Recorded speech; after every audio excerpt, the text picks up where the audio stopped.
Thank you for having Pleasure. us here, Dr. Chatib Basri, former Minister of Finance in Republic of Indonesia. I am Indra Killing, current project coordinator of GoLive Indonesia. We're going to talk about a few things, only 3 questions I have here. The first question is, what is your current research that you're doing right now? Well, after I finished my term as a minister, I went to Harvard as a senior fellow to UC San Diego, and I just finished my visiting professor at the Australian National University. Now I'm back with the Faculty of Economics, University of Indonesia. My main interest on research are basically macroeconomics and trade and political economy.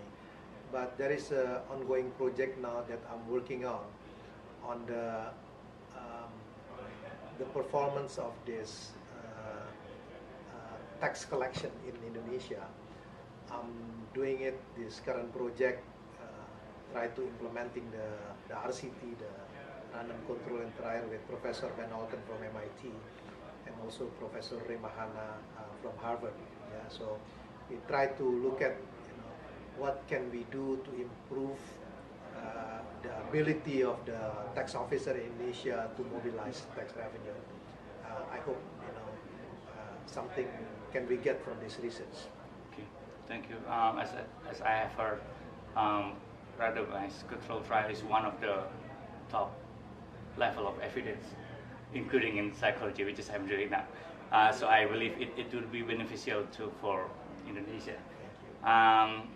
The second question is, what do you think about the dynamics of Indonesia-Australia bilateral relationship? Well, it's always up and down, like probably Australia relationship with other countries as well. But I think if we're talking about this relationship between Indonesia and Australia, we probably not just to focus on the between the government and the government, because I think the most important ingredients between this relationship will be between the people to people. If you rely only between the government and government, if sometimes they have a different policy, then probably the relationship will be up and down. But look at the position of Australia and Indonesia in terms of this geography. We definitely needs each other. The second one is, don't forget that how many Indonesian students are in Australia now. Talking about 15,000, 17,000, I don't know. Yeah, and you could say that for Australia this is very important, and despite all these ups and downs of this relationship between G2G, Indonesia continue to send their students to Australia. They feel the benefit of it. At the same time, also the relationship between the so-called the people to people, connecting people, they're still very good. So in that sense, that I'm quite optimistic on the relationship between Indonesia and Australia, despite the ups and downs of the relationship which is common between the government to government. So this is the thing that we probably need to emphasize in the future. Cultural exchange. I understand that many high school in Australia and also universities, they provide the Bahasa Indonesia. Not many countries in the world have this Bahasa Indonesia program. So Australia should use the so-called the soft power as well, to incorporate. Because if you're talking about the largest center on Indonesian studies, I think Australia is a country with have this largest center of Indonesian studies. At ANU, in Melbourne U, at Monash, at Perth, in many Australian universities. Okay, really positive point of view. Thank you for sharing it with us. And the last question is, what do you suggest for platform of discussion like GoLive Indonesia to help supporting bilateral relationship of Indonesia and Australia? Similar to my previous answer, if you could emphasize on and you could contribute on this people to people, the youngsters now, let me talk about the youngsters a little bit. There are many startups are flourishing in Indonesia.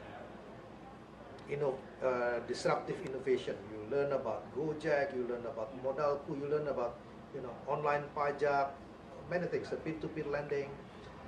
And you start with something that maybe both two countries can have this discussion on this. Because I do understand if you're talking about innovation, that Australia, in terms of this, is quite advanced as well. So try to find a sort of like an area that meets interest of both sides. Yeah. And in my view, it's probably about the quality of human capital. You're talking about innovative disruption, you are talking about education, you are talking about capacity building.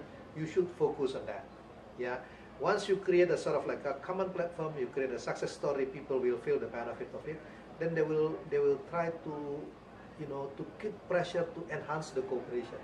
But if you start with something that really big, politics, you start with then the discussion will become very complex and difficult. So my suggestion is, let's start with something very easy, maybe cultural exchange. You talk about food, you talk about day-to-day life, you talk about innovation, the startup, to connect between the people in Australia and Indonesia, and they will see the benefit. Whereas to me, it's been happening in many years, but we never capitalize it. Okay, all right, that's all. Thank you Pleasure. for sharing with us, Dr. Chatib. And on behalf of GoLive Indonesia, we would like to wish you the best for your future Thank you endeavors. very much. Thank All you. the best for you too. Yeah. Thank you.